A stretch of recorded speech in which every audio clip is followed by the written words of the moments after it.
In many ways, the Talons of Weng-Chiang feels quite different to really any Doctor Who story that has come before it. The serial is set entirely in London during the year of 1889, and as has happened for the previous 3 stories, we actually start in the location, getting an introduction to some of the characters before our TARDIS duo arrive. And the atmosphere and style that this serial has feels very different to what the show has done before in the past. The closest comparisons I could really make would be something like The Daemons or The Brain of Morbius, but that's only because those stories are a little bit darker than most, both visually in places and in the actual feel of the story, though a little less so in the case of The Daemons. And this is definitely one of Doctor Who's darkest stories, both in tone and aesthetic. The vast majority of this one is set during the night or in dark locations. I found this to be quite valuable in providing a really good atmosphere as not just a backdrop, but something that was immensely present throughout. I do love when Doctor Who tries something different, and that was absolutely the case for this story. It very much feels like it's doing its own thing. One of the ways that this story feels a little bit different is how the Doctor is dressed very much like Sherlock Holmes.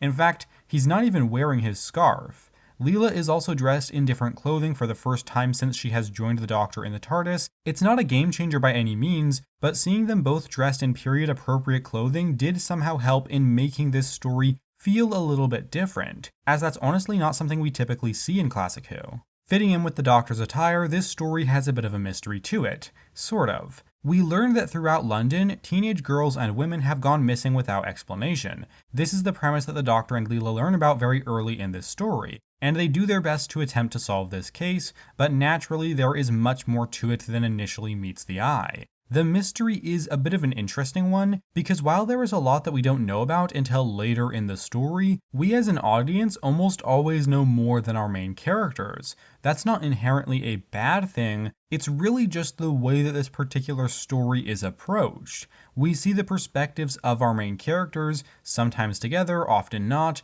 the main villain of the piece, as well as Jago and Lightfoot. The TARDIS duo get the most time to shine, but it really does feel different when you have the screen time shared as much as it does with these different characters. And because we generally have more information than our main characters, there isn't as much mystery as you might expect with this one. There is still some uncertainty around key pieces of information, why some things are important, why the villain is doing something, but we are still usually ahead of the Doctor and Leela in terms of that information. So my point in really emphasizing this is to say that the actual mystery really isn't the driving force behind this one. I feel that it probably could have been, but just by the way it was handled, it wasn't. And this is not a criticism, because the story was so well done that it didn't actually need some mystery to keep you hooked throughout. It was just really engaging in basically every way.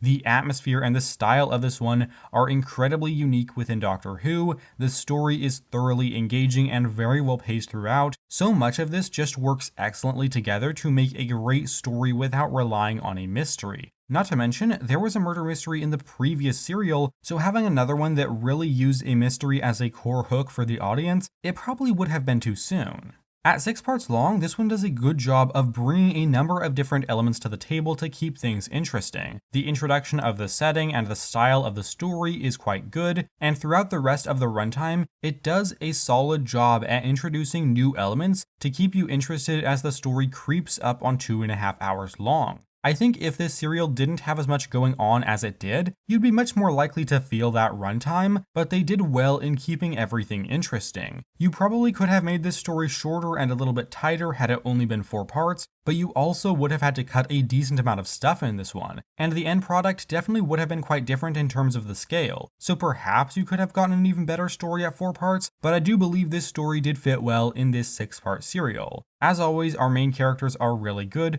The Doctor is a little bit less comedic than usual given the style this story is going for, which makes sense, but he still works excellently as a more serious lead and does find time to bring some levity to the part. He really is good in this one, and Leela was definitely a highlight as well. I am coming to really like her as a companion. She doesn't always understand everything, but she's absolutely interested in figuring out why that is. Because she is from a different time period and culture than most of the companions the Doctor finds himself traveling with, that results in her really not understanding Earth culture at times, and that brings out some genuinely entertaining fish out of water scenes where she is just completely out of her element, but not in a way that diminishes her confidence, which is honestly great to see. Is something wrong? No. Would you care for a knife or a fork?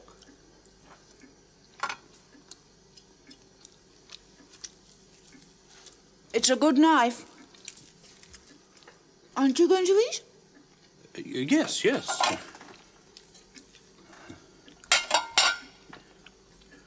Just going to eat?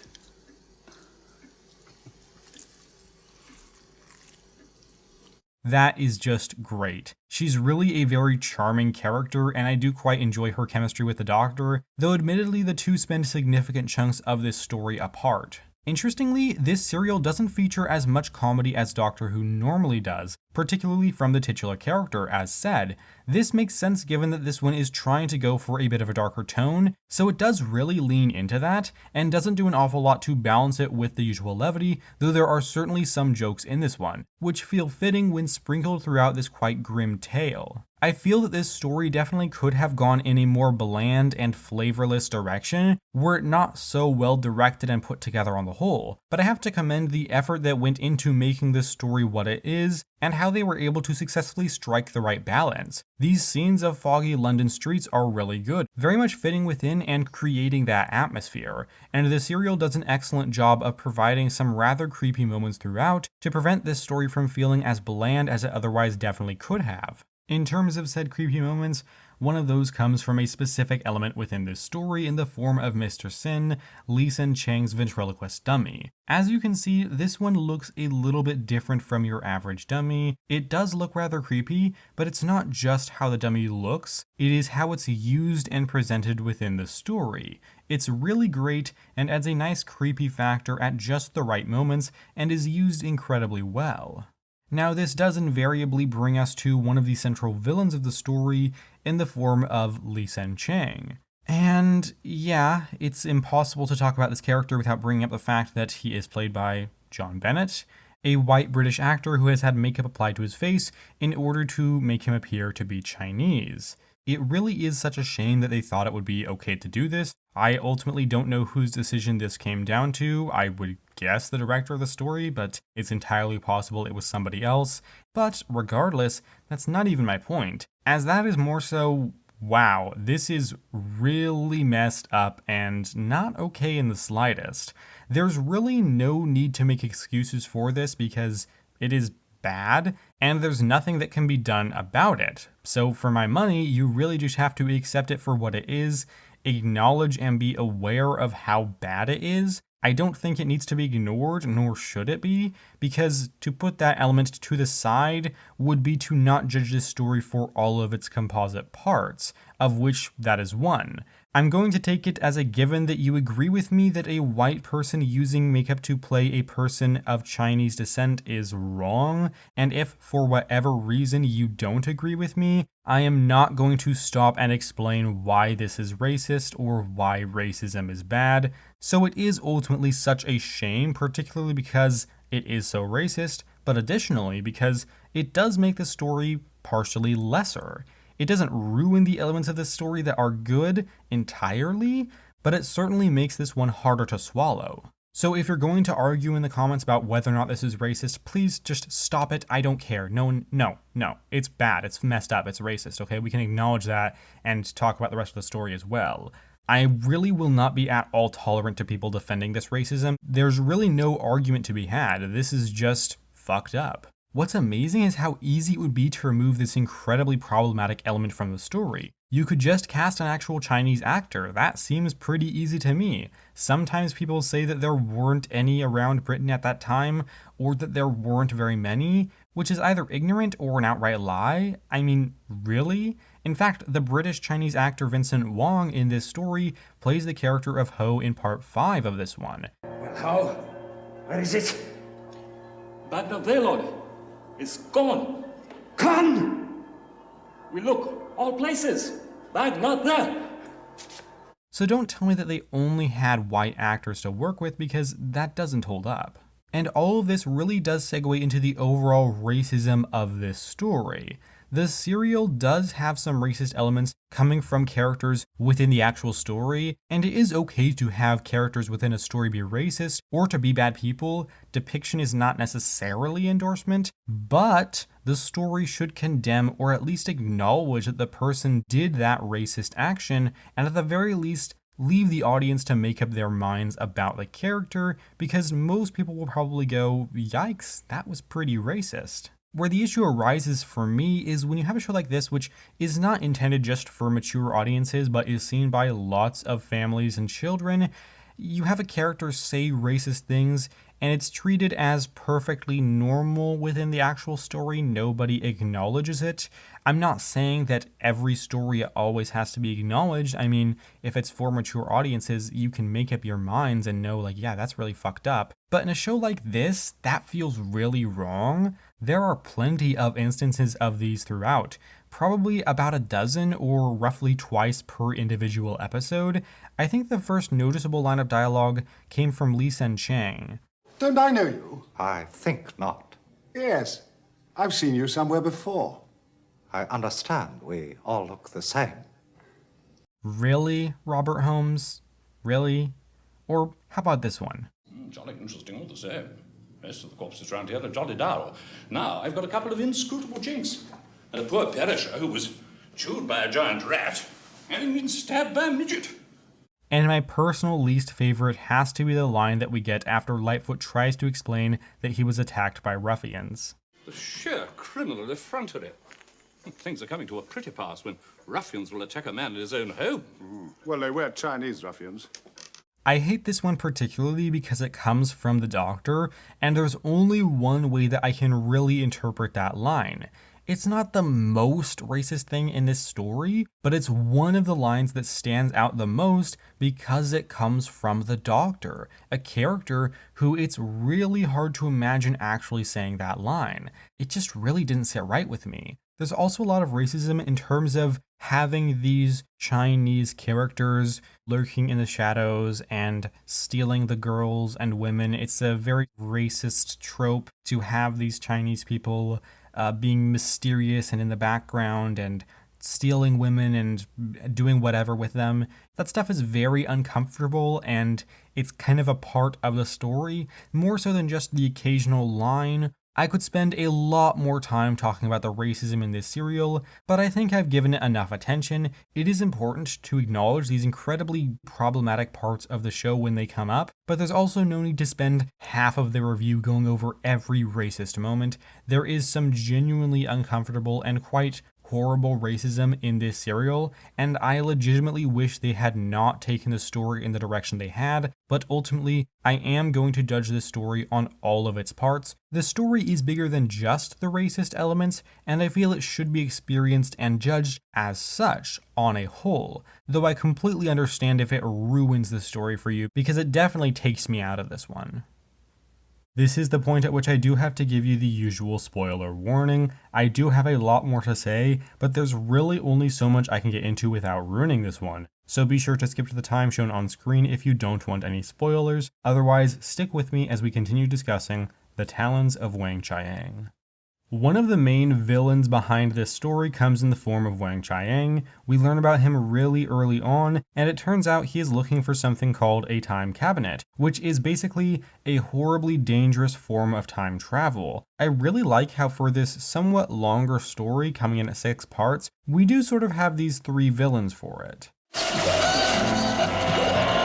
Okay, and the rat. And they all kind of have their own thing going on. Weng-Chiang is trying to survive long enough to get the time cabinet and get out of here. Li Sen-Cheng is actually helping him as he believes him to be an ancient Chinese god. And the ventriloquist dummy is actually referred to as Mr. Sin, a cyborg toy from the far future made from primarily organic components but containing the cerebral cortex of a pig. So they all have their own unique backstories, and it's interesting to see them working together for the most part, but not entirely. And they work quite well in this story because these overlapping villains allow you to have some different characters as antagonists within the serial, all of them getting more of a focus at different times. Mr. Sin is the one with the least going on. He's got a bit of an interesting backstory, having almost caused World War III, but is utilized well as a threat and can be legitimately creepy at times, though I was generally most fond of him when they leaned into the more inherently creepy aspects of a living ventriloquist dummy. I also liked how he did turn on Weng-Chiang at the very end of this one because he understood that he was about to die. I mean, it makes perfect sense to me, and it served as a fitting end to the titular character. Speaking of Weng-Chiang, I found that he worked rather well. I did like the look of the character, who is basically entirely covered in his outfit and has this mask which hides his face. I actually particularly like the look of the character early on when he wears a hat and flaunts a cape. But beyond aesthetic, in terms of actual character, I think he works pretty well. As it turns out, the character was originally intended to be the Master, who had just appeared 3 serials ago. This makes a lot of sense given how much he talks about regeneration and the fact that he travels through time. It was probably wise to not use the Master again so soon after the Deadly Assassin, and it does also give an original villain a chance to shine for a bit. His motivations make sense, and we do find out why he's doing all of these things, including his rat experiment, the kidnapped women, and attempting to get the Time Cabinet. And in terms of a legitimate threat, he does work reasonably well in the shadows, with him using Li Sen-Cheng and others to do his bidding. I do appreciate the desperate situation that he is put in, and how he is willing to go to great lengths to survive. Though at times, I did find the actor to slightly overperform. It wasn't a big deal, and it wasn't to a degree that took me out of the story more than just a couple of times, but it is worth mentioning. I did like the character as a villain, and found him to be effective in the way that he was used, though he was ultimately not the main villain. I already talked a little bit about Li Sen-Cheng, but not as much about his character, though there are some aspects to the final product of the serial that don't work surrounding this individual, namely the racist makeup. I do still think the character largely works well within this specific story. I like the introduction to what he's doing here, the mystery behind it, learning about him helping Weng-Chiang, and actually following him for a surprising amount of the story. He is very much the main villain for a large portion of this serial, and I found him to be quite effective, though the makeup and accent were an unfortunate distraction from the actual character that had been, I feel, largely well written, and it was just a constant reminder of the racism within this serial. One of the things that I actually did quite like about his usage within this story was that he was following Weng-Chiang up until the point when he embarrassed him on stage. He was able to follow him throughout all of the murdering of young women and girls, through dangerous situations that put him in harm's way, but being embarrassed on stage in front of an audience was something he could not stand for. I just think there's something quite interesting about that, and I like to get that kind of insight into a character where we really see what their priorities are. It's very revealing of the importance he places on how people perceive him rather than who he himself actually is. Because of the experiments that Weng-Chiang finds himself doing, he ends up actually making a giant rat. Now, I don't tend to hear people refer to this rat terribly kindly because, well, it's a giant rat, and I'm actually here to defend the usage of the rat in the story because I think it worked rather well. I was expecting it to look really bad, but it honestly doesn't. It looks pretty good for the time, and more importantly, it is used well. It's rarely seen on screen, we hear the rat more than we actually see it, and when we do see the rat, the appearances are very brief, and it's mostly seen in shadows where you aren't able to get a clear look at it, and that helps to hide what probably would have looked awful in broad daylight. The only time when I think the giant rat doesn't look the best was when it was dead, and it didn't look awful, it was just easier to see it once it had died. Plus, if you've watched this, you've probably watched a number of other classic Doctor Who stories where you've seen things far sillier than this, so I really can't say that this bothered me. Which isn't really a defense, it's just to say that either this kind of thing bothers you, or it doesn't really, and including something a little bit silly like this, well, it just doesn't bother me all that much. I know some people will probably be expecting me to bring up Jago and Lightfoot within this story because they share some time together, and I will say that they were a bit of an interesting element. They were separate for a great deal of the story, but towards the end, they did spend some time together, which did kind of work. It was a little odd because while I understood the story reason for them being so involved, it also felt like they weren't that important and served as a little bit of padding in what was largely a really well-paced story. So I did enjoy them in places, and sometimes they were entertaining, but I genuinely would have preferred if they were given less of a focus because it did somewhat lessen what was around them, although not to a horrible degree. Also, A couple of inscrutable jinx. yeah, I think that speaks for itself. Now this one is actually very notable in that it is the last story in the Philip Hinchcliffe era. This era started with the arc in space in season 12 and ended right here in season 14. If you've been following these reviews, then it should come as no surprise to you that I have been a big fan of really this whole era. There were no outright bad stories, and even the weakest ones had their merits. I'm incredibly thankful for everyone who worked to bring this specific era of Doctor Who to life, primarily producer Philip Hinchcliffe, script editor Robert Holmes, and actors Elizabeth Sladen as well as Tom Baker. Now, obviously, there were more than just a handful of people who made this show what it was. Those are just a few of the well-known key players, but I really am thankful to every single person who worked to make this era what it was, because it has genuinely had some of the best of Doctor Who, and I had an amazing time seeing all of the different directions it went in. Overall, I found this to be a really solid story filled with atmosphere and a mix of well-used villains that add up to making an incredibly engaging serial that serves as a good send-off for this era of the show. The Doctor and Leela work well, both together and apart, and I really enjoyed the style of this story, which feels like one of Doctor Who's darkest and grimmest adventures yet. Though it is definitely held back by extremely dated and racist elements, the story within this one is so good and well executed that it still manages to prove entertaining in spite of those truly unforgivable issues. I thought this was a great story, and I'm going to give The Talons of Weng-Chiang a rating of 8.75 out of 10.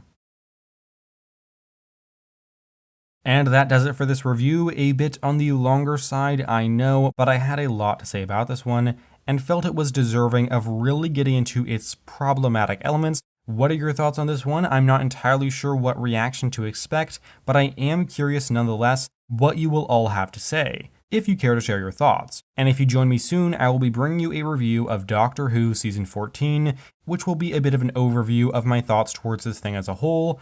I know that Season 14, all of these 6 reviews have been very delayed and that it took me a while to get them out, but I'm glad that whenever this comes out, you are finally seeing them, and I hope that you've enjoyed this, and I look forward to discussing Season 14 a little bit more, as well as Season 15 before too long. I do hope to see you around for some of that, but if not, that is totally cool, so long as you know that I appreciate your time here today. And with that said, thank you very much for watching, take care, and have a lovely week.